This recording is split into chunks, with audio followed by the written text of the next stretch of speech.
My annual crystal ball predictions for the upcoming college football season next on this week's episode of Michigan Podcast. But there's going to be one team that's going to play solely as a team. No man is more important than the team. No coach is more important than the team. The team, the team, the team. Looks deep for Anthony Clark. Waits for it. Him. Caught. They said you can't be Ohio State. Now what? Brady gets terrific. Throws it, and a touchdown, Knight again. Schultz just before Brazil got him, and a leaping interception by Woodson. Harbaugh back to throw over the middle. Caught by Collier at the 5 on his feet. Touchdown, Michigan.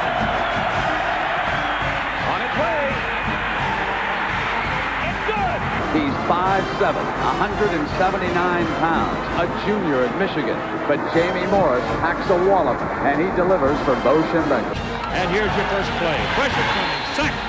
It is Glenn Steele, number 81, who fought his way through the traffic. Option. And Robinson calls his own number, and he's going to score.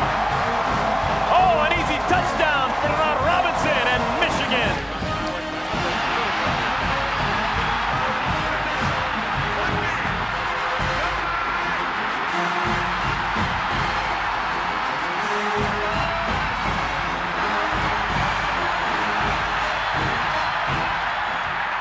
We're going to win it. We're going to win the championship again because we're going to play as a team. And when we play as a team and the old season is over, you and I know it's going to be Michigan again. Michigan.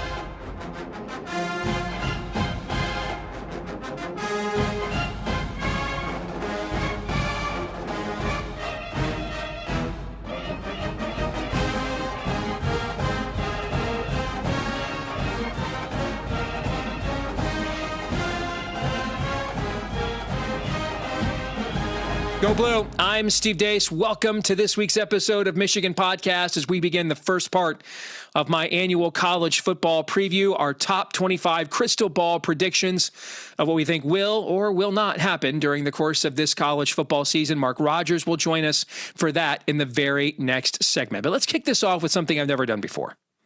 Just trying to keep things new so the relationship doesn't get stale. Did some thinking over the weekend and in between episodes, and I thought, what are some outlier things that I wouldn't predict to be the case, but I think it's possible enough that these could be the things at the end of the season for the Michigan Wolverines that surprise us. So let's start there. My top 5 Michigan football potential, that's the key word here, my top 5 Michigan football potential outliers for 2025. Number 1, Mikey Keene never completes a pass. I'm just kind of smelling a rat here, man. I want to be wrong, all right? But Michigan coaches, God bless them, are just known for lying to us about injuries most of my lifetime. The one coach who was actually honest about injuries was Rich Rod. So maybe they need to keep lying to us about injuries, all right? But he's coming along. He's getting better. Yeah. I'm kind of smelling a Jack Tuttle rat here that maybe we never get a meaningful snap out of Mikey Keene. He just came to us beat up, damaged goods. Hope I'm wrong, because then we don't have any kind of a credible backup for Bryce Underwood, and his legs are going to be a big part of his repertoire, and we're going to shut that down, which I think will limit our offense all the more. So hope I'm wrong about that. Number 2, Arkansas transfer TJ Metcalf is actually going to be the interception leader. Wouldn't predict it, but I think given the word that you're hearing about him, and he's kind of grabbing that nickel spot by the throat and claiming it. We saw what Mikey Sanders still did with that spot. He's not Mikey Sanders still, but your opportunity to be a playmaker. I mean, even in limited doses last year, you saw guys play that position, particularly at the end of the year, and become playmakers. So I'm going to go with that as number 2. Number 3, I think Max Bredesen is going to have more touchdowns than any single tight end. One, I just think between Michigan's fleet of tight ends, that's going to get split. But I think you're going to see Max Bredesen. I think you saw this with Jalen Hoffman in the spring, his backup. I think Max Bredesen's going to catch some more passes to keep defenses honest, to break tendency. Chip Lindsey, I think, is going to want to do that and not have people just follow the Bredesen to the way he'll take you to the ball every time he's in the game. But have him play more H-back, catch some passes in the flat, take advantage of defenses overcommitted to a tendency of the past. And I think, especially in the red zone, you're going to see him be a little bit of a weapon for the Wolverines. Number 4 on this list, Jayshon Barham leads the team in sacks. And I don't necessarily think this would happen because he's playing edge. Michigan's just loaded there. He might, play some spot duty, maybe. But so much fixating and focus on Michigan's defensive front that I think they're going to let Barham freelance more this year. I think Wink's going to let him do that. Michigan's depth at linebacker is extraordinary.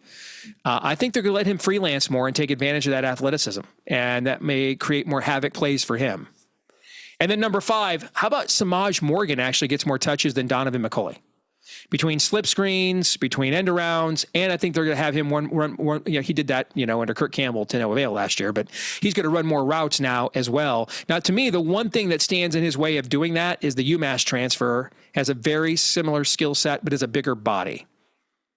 But all things being equal, given how flexible he is, don't be surprised. Maybe and I kind of think Donovan McCulley's going to have like 35 catches and 8 touchdowns kind of a thing, where he catches a buttload of touchdowns, but not a buttload of catches. Think Roman Wilson. So those are my predicted outliers for the upcoming season. What are yours? Tell us in the comment section here on the page. But when we come back, let's turn the page to one of the most fun things we do each and every year, my crystal ball predictions for the upcoming college football season. We will unveil them to you next. Folks, the best way to support us here at Michigan Podcast is to do so via our Patreon page, patreon.com/Michigan Podcast. We are posting picks there year round, whether it's Major League Baseball, whether it's college basketball, whether it's the NFL, and of course, college football. Our win total best bets, you would have gotten those, for example, before the market moved. About half the books in the last few days moved on Texas under 10.5 down to 9.5. If you were following us on Patreon when we posted that, you would have gotten that before that number moved, right? So we give you all kinds of great data and picks, PGA major picks as well. We've cashed 8 of the last 11 majors in professional golf. So if you want to support us on our Patreon page, it's just $10 a month there at patreon.com/Michigan Podcast. That's right, just $10 a month. Patreon.com/Michigan Podcast. That's patreon.com/Michigan Podcast. And thank you so very much if you're one of our supporters already.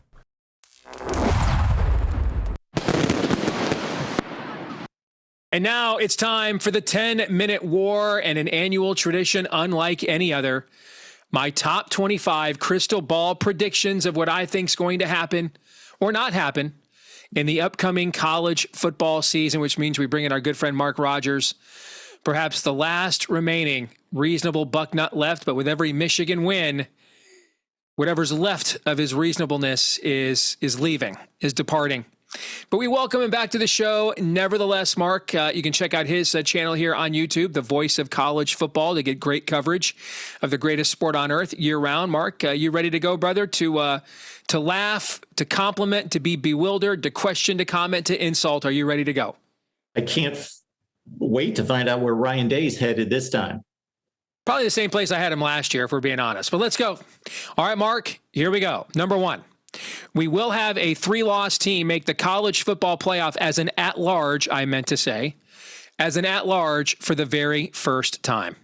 Reaction. Oh, I was going to catch you on a technicality there because, of course, Clemson made it last year. So, yes. So we go to the at-large portion of this. And I think that the committee wanted to select an SEC team from last year. It was just the wrong order of teams last year.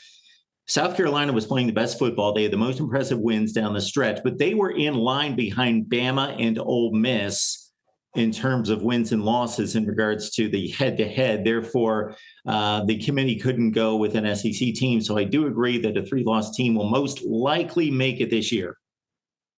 All right, number 2 on the list. No team in the FBS will be undefeated heading into the college football playoff.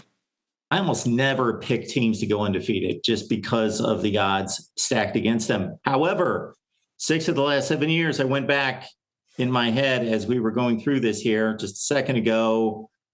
6 of the last 7 years, we've had an undefeated team in the regular season, including, of course, Oregon last year. So you're bucking history. However, I tend to do the same thing, and that's predict no one to go undefeated. All right, third on our list. Clemson will be the only repeat Power Conference champion from a year ago. I tend to agree with you here. However, I do believe that Georgia and Arizona State have the best shots to repeat in that order. Oregon's got some work to do. I don't think that they're going to be in serious Big Ten contention. And so I do see Clemson with a repeat. And you're in love with Clemson like most of the nation is. Fourth, a service academy for the second year in a row will win its first ever conference title. This time, it will be Navy. And yes, Navy is getting a lot of attention during the offseason and seem to be the pick for not just the American Conference, but to be the Boise State of this year if they are to supplant the Broncos. So I don't have a strong lean on this one, as I'm a bit lean on my group of 5 preparation. So I'll go with you and the rest of the pundits on Navy. Number 5, this will not be the final year of the 12-team playoff because the Big Ten and SEC will not be able to come to an agreement on the format for playoff expansion in time for it to be implemented in 2026. Well, just a few weeks ago, we thought that it was inevitable that they would go to 16 teams because that was all the talk. But I would have to say that, there's a lot of pride in the Big Ten. There's a lot of pride in the SEC, and there's a lot of ego in that commissioner's office for both of these leagues. And the public perception of who's going to back down, I hope, is not going to get in the way, but probably is going to get in the way of Tony Petitti or Greg Sankey getting their way in this 4-4-2-2-1-3 on the Petitti side and the 5+11 deal that Greg Sankey wants to implement. I think Petitti is on the losing end of this eventually. I just think it's a ridiculous format, and the sales job of determining how many teams get in per conference is just not a viable one. So I expect eventually we go to 5-11, but I do not discount this going on and this fight between the SEC and the Big Ten. I got to tell you, I totally disagree with you. I'm 100% in favor of the automatic bids. 100%. No, I'm not in favor of. I think it's the only way we actually have a playoff. I don't know how anyone with any sense can determine before the season starts how good these leagues are. Well, we have like 20 years of data. We can argue about how many bids each league should get. And Petitti has said he is open to that argument. But we don't have scheduling equity in the sport, not even the number of games. There's no sense of any form of balanced scheduling, even within the leagues. To me, the fairest thing to do is just to simply let the leagues, and it actually enhances the regular season. We get more meaningful games. Just have playoffs within the conferences for automatic berths. We do it in college basketball. We do it in every other sport. I don't know why we don't do it in this sport. I think it's actually the best system that's been suggested, as a matter of fact. We do it in terms of the other sports for a championship, for the number 1 seed to make the playoffs as an automatic qualifier. I'm all for that. But to determine that the 4th best team in the Big Ten is always going to be a playoff team, I just think there's no objective way, Mark. There's no objective way to make any other kind of field.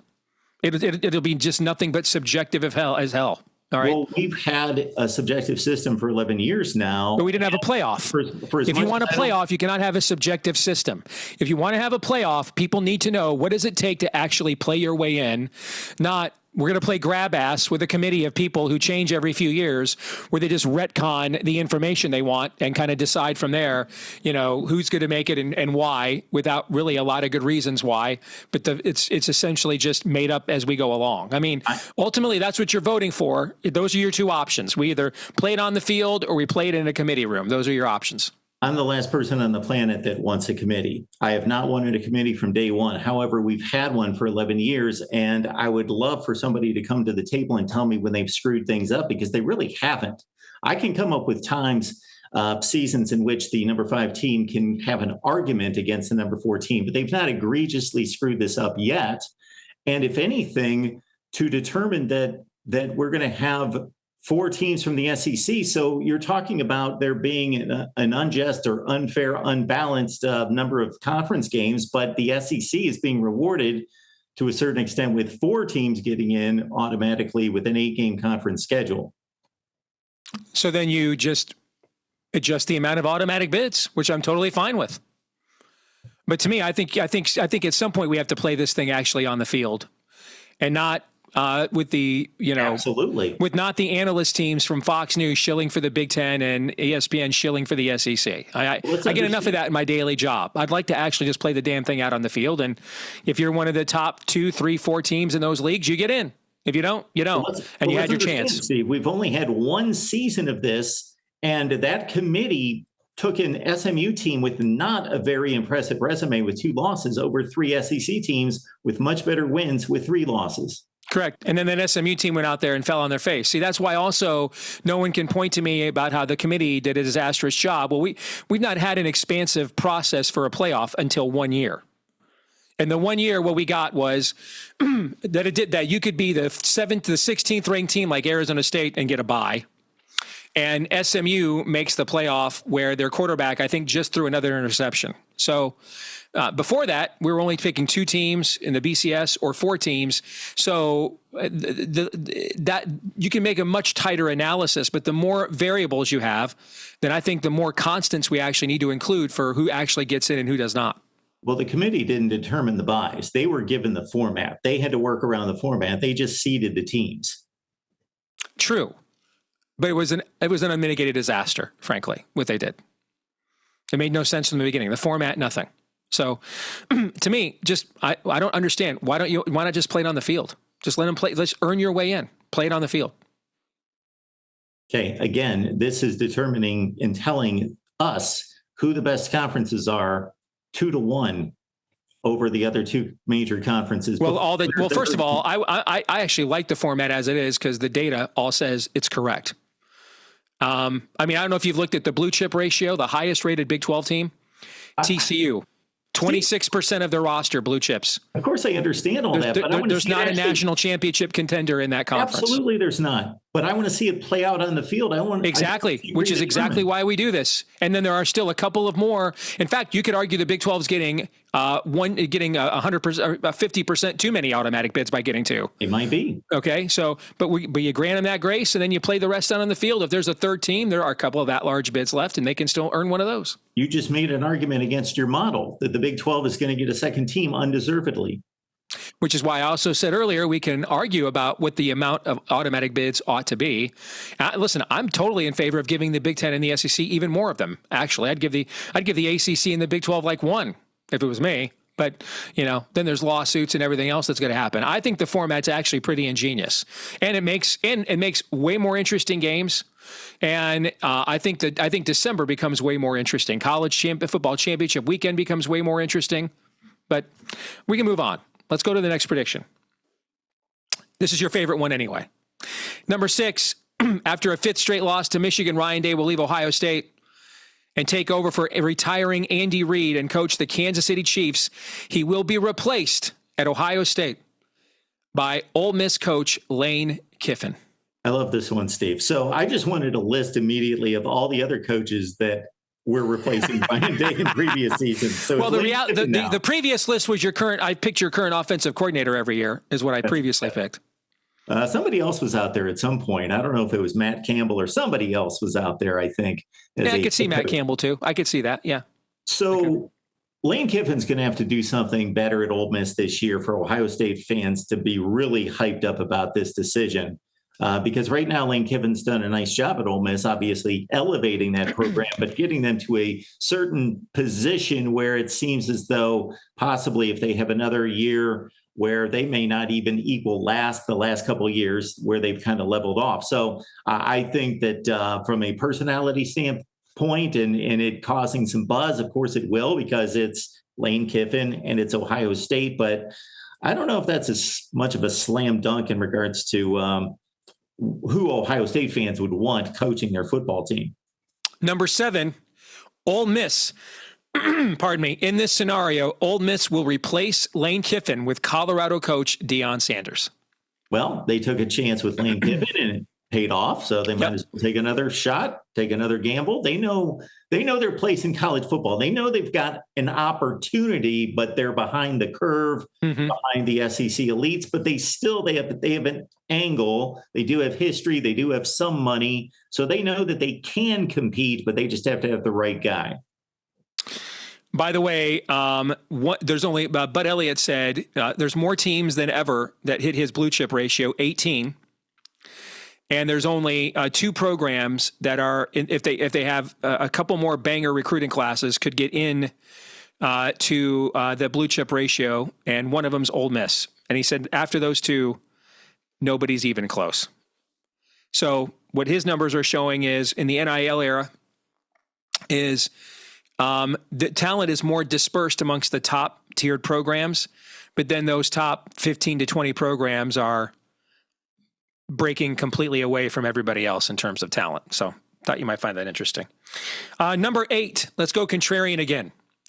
At least 3 of the 4 biggest hot seat coaches, Billy Napier at Florida, Mike Norvell at Florida State, Lincoln Riley at USC, and Brent Venables at Oklahoma, at least 3 of those 4 will win enough this year to survive, thus denying us one of the all-time great coaching carousels come December.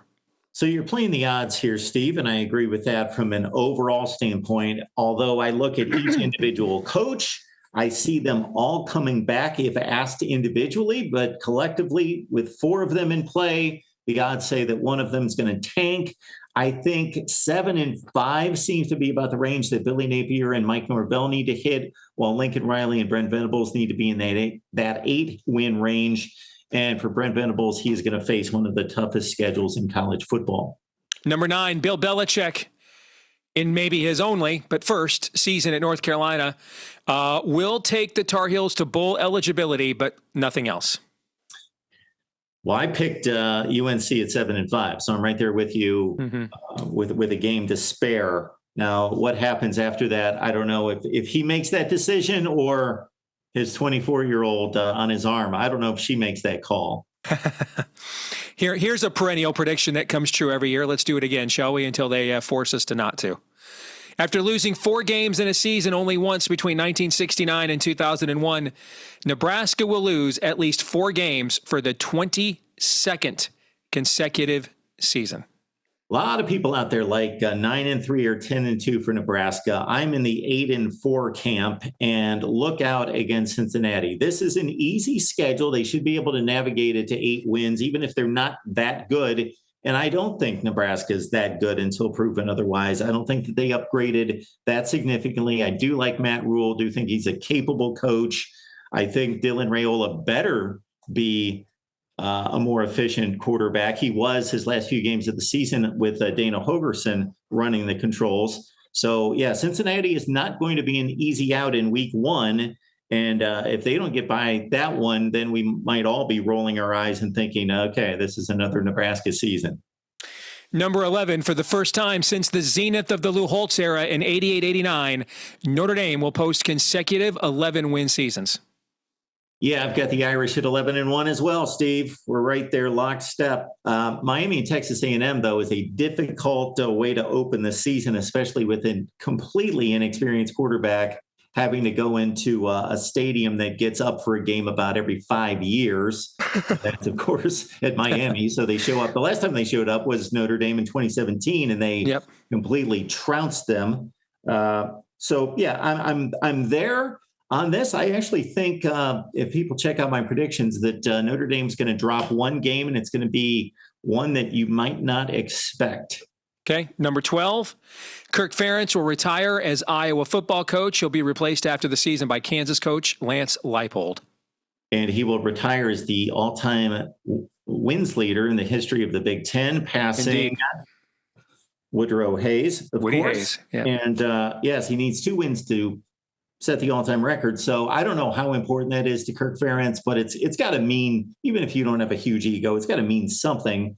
And I just don't know in this day and age of what Iowa has to go through, and the point that you just made about blue chip ratio, and the big drop off after 20 teams, whether he really wants to deal with this mess too much longer.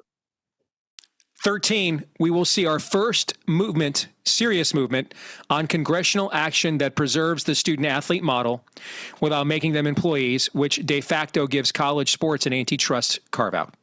Okay, this is your lane. I'm going to trust you on this, but I'm going to say, I hope to God you're right, because something has to be done to preserve college football to be college football to some degree. It's never going to be what we grew up with, but if it does not retain some type of collegiate feel or connection, then it's just a low-grade NFL, and I'd rather watch the NFL players because they're better. Fair enough. All right, 14. Indiana will win at least 8 regular season games in consecutive seasons for the first time in school history. They should. I initially picked them at 8-4 before I did a deep dive, and I actually upgraded that to 9-3 after I gave it a look and really looked at the players that they have coming back. Their best player on every level on defense is coming back. Their offensive line, they really went out, got some good players, Pat Coogan from Notre Dame in particular. I think they've got a good football team, and they should, despite a tougher schedule than last year, it's still not a beast of one. 15.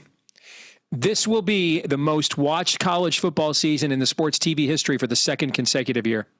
All right, Steve, I love TV ratings. I love slicing those up. And I wish I had seen that maybe 2 weeks ago so I could have went to the numbers and really tried to break this down, because there's no way I can calculate that in my head or know what the numbers are. We do a TV ratings series on my channel every offseason. I will say conference championship game ratings have not plummeted, but I think people have determined, okay, this is not must-see TV anymore. So they've leveled off a bit and somewhat declined. We know the bowl games, they're safe because the holidays, people want to watch football. So they've stayed respectable, but the bowl game ratings have come down. And college football needs to do something about not matching up 3 games the opening weekend of the playoffs against the NFL, because they just got obliterated. But I think they're going to go head-to-head with NFL regular season games again this year. All right, let's pick up the pace here a little bit. 16, at least one more Mountain West school will bolt for the new Pac-12. Sure. Once the cool kids left, then that's the place to go. So I would agree there. 17, Luke Fickell will be fired as Wisconsin football coach and replaced by former Wisconsin defensive coordinator Jim Leonhard. Isn't this ironic? They had that chance, didn't they? Replacing Paul Chryst. Of course, Jim Leonhard had a shot, and they thought they could do better with Luke Fickell. If they go strictly by a win total here, Steve, Luke Fickell is gone. If he's able to do some other things like recruiting and so forth that make it look like they're headed in the right direction, then maybe he's got a shot to come back. 18, the Heisman Trophy finalist will be, in alphabetical order, Drew Aller, Penn State; Devin Dampier at Utah; Cade Klubnik at Clemson; and Jeremiah Smith at Ohio State. Okay, who does not belong on that list? We all know. Now, I'm not discounting. This guy was the first-team All-Mountain West Conference quarterback. No players from the SEC. I made a list of about 10 guys that could possibly make it. That's why I didn't have one. That's why I did not have one. I think all those teams are going with 2 or 3 losses. I think they're all beating each other up, and I think they all kind of divide their own voting block. I don't think there's one guy who's a standalone guy. Okay. All right, 19. Cade Klubnik will become Clemson's first Heisman Trophy winner. Yeah, I think the Heisman comes down to wins, stats, and memorable plays, highlights, drives, that sort of thing. So he gets his first shot against LSU in prime time, so he can start the campaign right there, and he's improved considerably from 2023 to 24. So if he takes another jump, absolutely. All right, here are the results, I think, of the top 5 September non-conference games. I think we'll do these rapid fire. I think Ohio State beats Texas in the Horseshoe in Arch Manning's first road start. I like Clemson over LSU in the Battle of Tigers, who called Death Valley home, but one of them's not rebuilding their entire offensive line. I like Miami over Notre Dame. I think Carson Beck's going to remind people he's still pretty good at this sport. I think the heat in the environment for a first start for CJ Carr is going to be too much. I like Oklahoma over Michigan. I think Brett Venables, it's just too early for Bryce Underwood to face Brett Venables. I just think there's going to be too many looks he's never seen before. And I like Florida to avenge the embarrassing loss they got in the swamp last year to Miami and return the favor and go down to Coral Gables and beat the Hurricanes? I know it doesn't make a whole lot of sense from a road home aspect, but I'm leaning Texas, LSU, Notre Dame, Michigan. 4 disagreements. Wow. All right. 21. Iowa State, Mississippi, and South Carolina will each start the season in the AP Top 25, but they won't finish there. Huge disappointment for South Carolina bringing back Lenore Sellers. A lot expected of him, but I do have the Gamecocks at 7-5. Just a tough SEC schedule. 22. Duke, Baylor, and Oklahoma will not start the season in the AP Top 25, but will finish there. I'm not convicted one way or the other about Duke and Baylor. It's Oklahoma, despite a difficult schedule. I'm flying in the face of a difficult schedule to say OU goes 9-3 this year. 23, the following first-year coaches will lead their teams to the postseason. Tim Albin at Ohio, Bill Belichick at North Carolina, Matt Entz at Fresno State, Charles Huff at Southern Miss, Dal Logans at Appalachian State, and Dan Mullen at UNLV. Yeah, I've got a clean sweep of thumbs up on all those guys going to postseason play. 24, liquidate these teams that will win at least, that will lose at least. Wait, did I do this backwards? I think I worded this backwards. My bad, Aaron. All right. So liquidate these teams that will lose at least 2 more games than they did last season. Army, Bowling Green, BYU, California, Colorado, Indiana, Iowa State, Jacksonville State, Louisiana, Mississippi, Ohio, and Syracuse. I think they all lose at least 2 more games than they did last year. I don't think BYU is going to miss their quarterback quite as much as people would think, but still to get to 10 wins is a reach. So yes, they dropped to 8 and Ole Miss at 7-5. I got to disagree with that one. Finally, invest in these teams that will win at least 2 more games than they did last season. Air Force, Auburn, Florida State, Michigan, Nebraska, Oklahoma, San Jose State, Troy, USC, and UTSA. Hugh Freeze better, or he could go into your lineup of coaches that are going to get axed. And other than that, I'm on the money with all those teams improving. Yep. All right. So, Mark, we'll save these. We'll come back and have you with us during January in our annual reconciliation. The last couple of years, brother, I've killed these. I mean, I've absolutely killed it. All right. So we'll see if we can keep that trend line going. Good to see you, my friend. Thank you. Thanks, Steve. Appreciate it. You bet. This week's X poll results. We asked you, do you believe Mikey Keene is ever going to dress and be available to play for a Michigan football game? 59% of you said no. 41% of you said yes. Again, I want to be wrong, but something smells rotten in the state of Denmark here. That brings us to our feedback of the week. Bill saying that he thinks the Garcia kid from East Carolina will be a good backup. Oh boy, Bill. I mean, it sounds like you too may know the difference between just plain old cocaine and crack cocaine, not just a former president's son articulated recently. I mean, we're talking about a guy that got benched to East Carolina, bro. I think he's on his 7th school. So I'm doing the Steve Carell yikes.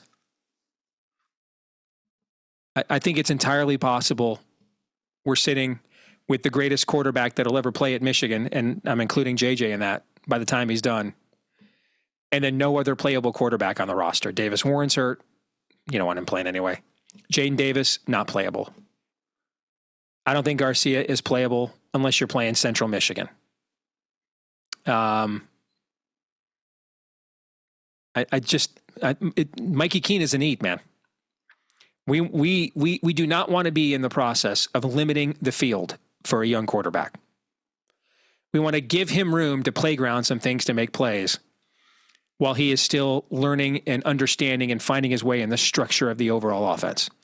To take that away from him because of the injury concern of how steep is the fall off to his backup, I think that has a real potential of limiting our offense and his effectiveness. I hope I'm wrong.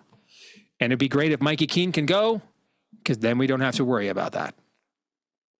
All right, that's going to do it for this week's episode of Michigan Podcast. We'll be back next week with our thoughts on what the Michigan contingent had to say later this week at Big Ten Media Days there in Las Vegas for reasons only Allah knows. In the meantime, let us know what you think about what we think. You can like, rate, subscribe, share, 5-star review, either right here on YouTube. You can leave comments as well. We love the snotty ones.